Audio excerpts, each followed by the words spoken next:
Hi, I'm Tony Stefani with Hillside Christmas Tree Farm. A few weeks ago, we put up a video about tree trainers, and now we are actually back out in the field. It's about mid-September. The trees have hardened off. We're going to start pulling those things out. So I wanted to show you guys what what the trees look like now. So this tree here was the one that had a pretty distinct hole after we trimmed it down, and we wanted to pull this down to fill in that hole. So we'll just take this out. I give we may have made a little shooter here, but important thing is that that hole is now filled in. I think this will continue to grow out. He'll grow out, and I think we'll be in good shape. So the other tree that we tried training down some laterals is just up here, so we'll go for a little walk and we'll check that one out.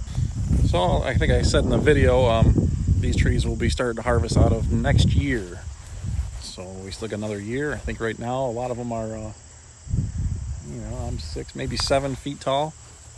So here is that tree that we tried training those laterals on, and looks like we did a good job pulling them down. And when we removed the stakes,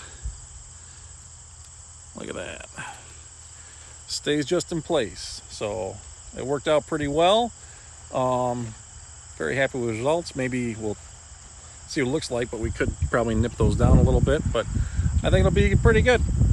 All right, we'll go check out the last one. So I found that last tree with the trainers that had the hole all the way around the tree, and I used several trainers to try to fill that hole. I noticed that some of them had fallen out. So the hole didn't fill itself because those trainers weren't there. It's possible while we were mowing between the rows that, the tractor brushed up against the tree and knocked them out.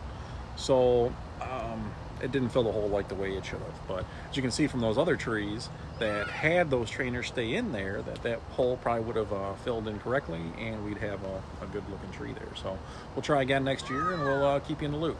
So those trainers are just one of the tools that we use to correct trees and kind of take a lesser quality tree and kind of turn it into something that someone would want. So I think it's a great way to do things. It takes a little bit of extra time, but we'll do what we have to do. So hope you liked the video, and hope you learned something, and hopefully we can find a place that'll source those things. And well, stay tuned, and we'll keep doing it. So thanks.